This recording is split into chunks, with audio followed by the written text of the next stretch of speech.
السلام علیکم ورحمۃ اللہ وبرکاتہ۔ میلادی منزل مقصود ہم یہ ایمان رکھتے ہیں، میلادی منزل مقصود ہم یہ ایمان رکھتے ہیں، ہم اپنی رہنمائی کے لیے قرآن رکھتے ہیں۔ وفاداری وطن سے ہو یہی قرآن کہتا ہے، وفاداری وطن سے ہو یہی قرآن کہتا ہے، ہم اپنے دل کے ہر گوشے میں ہندوستان رکھتے ہیں۔ الحمدللہ رب العالمین والصلاة والسلام على سید الانبیاء والمرسلین وعلى آلہ واصحابہ اجمعین، اما بعد۔ وقال النبی صلی اللہ علیہ وسلم انما العلماء ورثة الانبیاء او كما قال علیہ الصلاة والسلام۔ وہ سن کے آ جائے تاریخ کو پسینہ، وہ سن کے آ جائے تاریخ کو پسینہ، تیرا دیا کس نے میرے خون میں سفینہ، ٹوٹا میرے لہو میں کتنوں کا آب گینا، بھارت کے شیر کتنی میرے خون میں نہائے، بھارت کے شیر کتنی میرے خون میں نہائے، ٹوٹا میرے لہو میں کتنوں کا آب گینا۔ کچھ لوگ میرے خون سے ہولی منا رہے تھے، کچھ لوگ بھر رہے تھے میرے خون سے آب گینا، صحرا میں جا کے چھلکا میرے لہو کا ساغر، انصاف مانگنے کی ایسی سزا کہیں نہ۔ جناب صدر محترم، حاضرین مجلس، مشرق و مربی اساتذہ کرام و معزز مہمانان اکرام اور جمع اکیڈمی کے شگفتہ پھولوں، مختلف تہذیبوں کا گہوارہ ہمارا یہ ہندوستان جنت نما ہے، جس کی گود میں گنگا جمنا کی روانی ہے، کوسی اور ستلج کی جوانی ہے، لال قلعہ اور جامع مسجد کی مضبوطی و پاکیزگی ہے، تاج محل کی خوبصورتی ہے، منموہن جھیل اور آبشار ہے، مختلف مذہب و ملت دین و دھرم کے ماننے والے ہیں، کوئی ایک خدا اور پرمیشور کی عبادت کرتا ہے تو کوئی سینکڑوں دیوی دیوتاؤں کے آگے سر جھکاتا ہے، کوئی پتھروں کو پوجتا ہے تو کوئی درختوں کے آگے اپنا سر بتسلیم خم کرتا ہے، کوئی گاؤں ماتا کہہ کر اس کو بھگوان کا درجہ دیتا ہے تو کوئی فوٹو اور تصاویر کو سامنے رکھ کر اپنے رہتے کو شانتی پہنچاتا ہے۔ اسی دھرتی نے جہاں بڑے بڑے باپوؤں کو جنم دیا ہے تو وہیں ہزاروں تاریخ ساز علماء، صلحاء، عباد و زہاد کی پرورش و پرداخت کی ہے۔ ہم بھی اسی دیش کے اندر پیدا ہوئے ہیں، اسی کی مٹی نے ہماری پرورش و پرداخت کی ہے، تہذیب و شائستگی کا اعلیٰ معیار عطا کیا ہے۔ ہم کو اس ملک کے ذرے ذرے سے پیار ہے، ہم کو اس ملک کے سبزے اور مٹی سے پیار ہے، اس کے اونچے اونچے پہاڑ اور وسیع و عریض صحراؤں سے پیار ہے، اس کے جھیلوں اور آبشاروں سے پیار ہے، اس کے مساجد و مدارس سے پیار ہے، اس کے محلات و قلعات سے پیار ہے۔ اسی لیے ہم اس کی عصمت و عفت کی حفاظت کو اپنی ذمہ داری سمجھتے ہیں، اس کی گود کی رکشا کو اپنا دھرم تصور کرتے ہیں، اس کے ذرے ذرے کی صیانت کو اپنا ایمان کا مانتے ہیں، کیونکہ ہم جس مذہب کے ماننے والے ہیں، جس قوانین کے ہم پیرو ہیں، اس نے ہمیں بے وفائی نہیں بلکہ وفاداری کا سبق دیا ہے، اس نے ہمیں احسان فراموشی نہیں بلکہ احسان شناسی کا سبق دیا ہے، اس نے ہمیں بزدلی نہیں بلکہ حوصلہ دیا ہے، اس نے ہمیں لومڑی کی عیاری نہیں بلکہ شیر کا دل عطا کیا ہے، اس نے ہمیں لومڑی کی عیاری نہیں بلکہ شیر کا دل عطا کیا ہے، اس نے ہمیں توپ اور ٹینکوں سے ٹکرانے کا حوصلہ دیا ہے۔ مقتل کی طرف اب جاتے ہیں اے موت تیرے لب چوم کے ہم، مقتل کی طرف اب جاتے ہیں اے موت تیرے لب چوم کے ہم، یہ جان شہادت پیتے ہیں ساقی کی ادا پہ جھوم کے ہم شمع یقین کے پروانے شعلوں سے محبت کرتے ہیں، عزیز کا ہماری راہوں سے ہٹ ہم موت کی عزت کرتے ہیں۔ ارے سرزمین مکہ سے پوچھ لو، سرزمین مدینہ سے پوچھ لو، مصر و شام سے پوچھ لو، روس و ایران سے پوچھ لو، انگلس و اسپین سے پوچھ لو کہ کیسی کیسی وفاداری کا ثبوت ہم نے پیش کیا ہے۔ جب ہم مکہ میں تھے تو مکہ کے ساتھ وفاداری کی تھی، جب ہم مدینے میں تھے تو مدینے کے ساتھ وفاداری کی تھی، جب ہم اندلس و اسپین میں تھے تو اندلس و اسپین کے ساتھ وفاداری کی تھی، اور جب ہم اپنے اکابرین کے شکل میں اس ہندوستان میں تھے تو اس وقت ہم نے ایسی ایسی وفاداری کا ثبوت پیش کیا کہ دنیا حیران و شدت رہے۔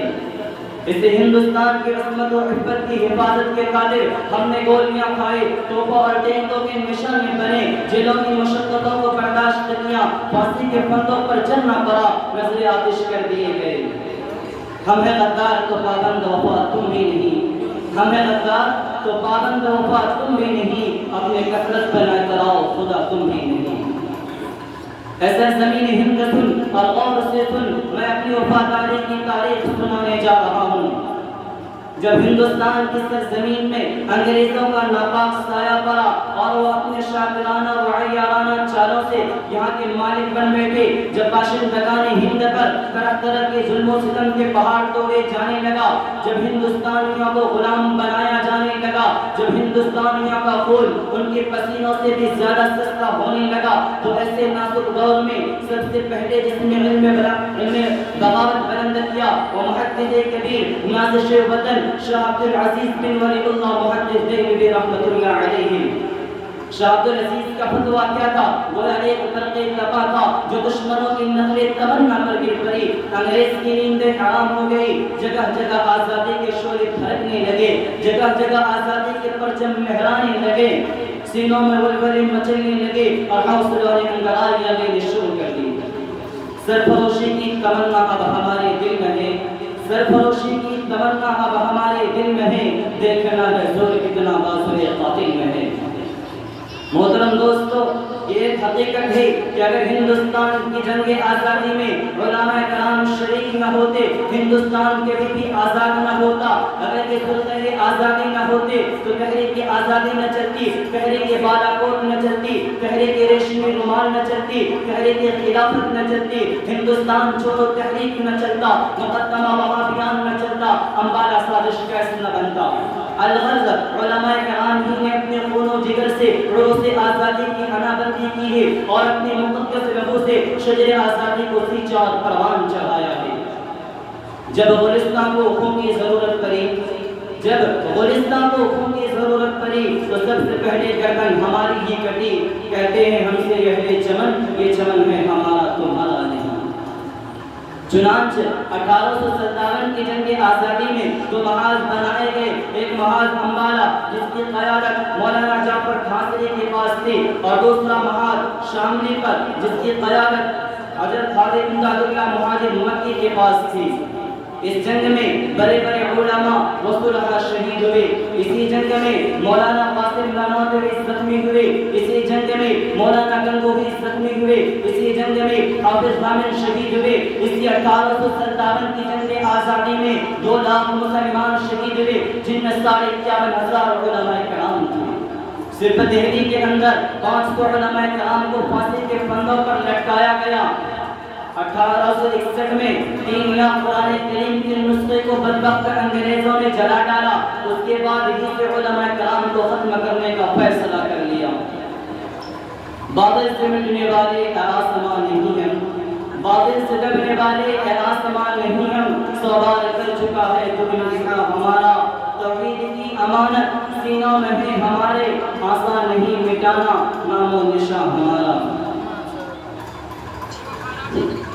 محترم دوستوں، انگریز مورخ ٹامسن کہتا ہے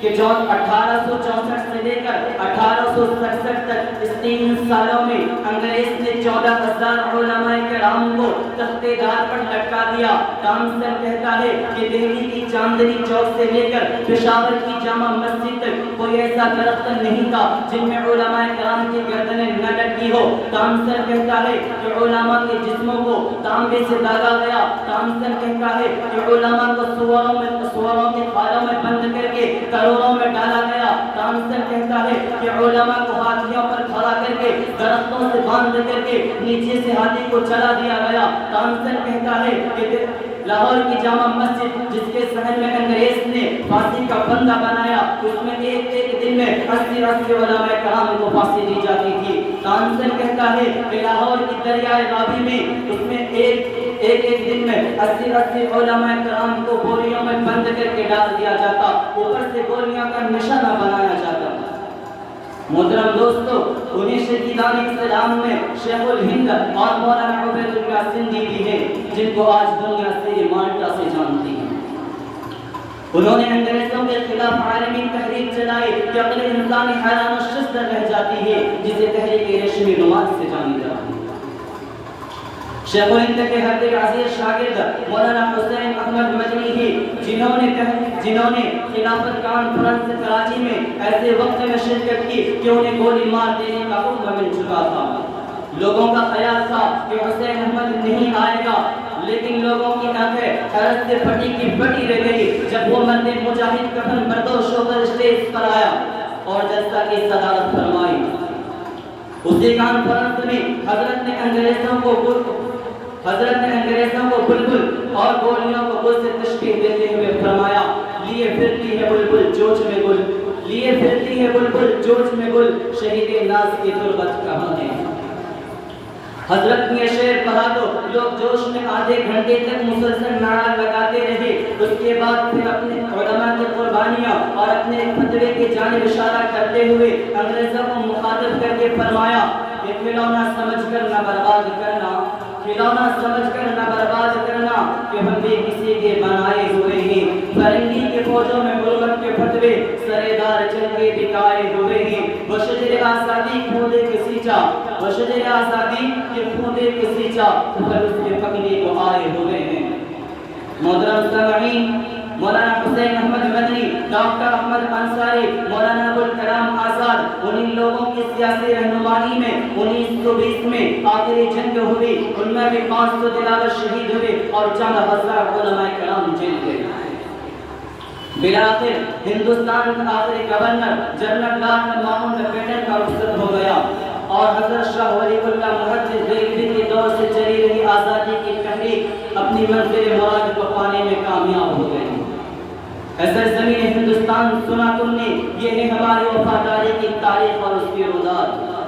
اور آج ہم پورے یقین اور حوصلہ کے ساتھ کہتے ہیں کہ آج بھی اگر کوئی ناپاک قدم تیرے سینے پر ڈالے گا تو اس کے پاؤں ہم کاٹ ڈالیں گے، اگر کوئی انگشتیں نمائی کرے گا تو اس کی انگلیاں کو ہم تراش ڈالیں گے، اگر کوئی تمہاری عصمت و عفت کو داغدار کرنا چاہے گا تو حسین احمد مدنی بن کر اس کی حفاظت ہم کریں گے، اگر کوئی تمہاری عزت و ناموس کو تاراج کرنا چاہے گا تو محمود الحسن بن کر اس کی رکشا ہم کریں گے، اگر کوئی تمہیں دلچاہی نگاہ سے دیکھنے کی کوشش کرے گا تو حاجی امداد اللہ مہاجر مکی بن کر اس کی آنکھیں ہم نکال ڈالیں گے، اگر کوئی تمہارے گود سنی کرنا چاہے گا تو حفظ الرحمان سوارگی بن کر اس کے کلیجہ ہم چاک کر ڈالیں گے، اگر کوئی تم سے تمہارا سنگار چھننا چاہے گا تو عبید اللہ سنی بن کر ہم اس کے سر کے دو ٹکڑے کر ڈالیں گے، اگر کوئی تم سے تمہارا سان غصب کرنا چاہے گا تو اس کی زندگی کو تباہ و برباد کر ڈالیں گے۔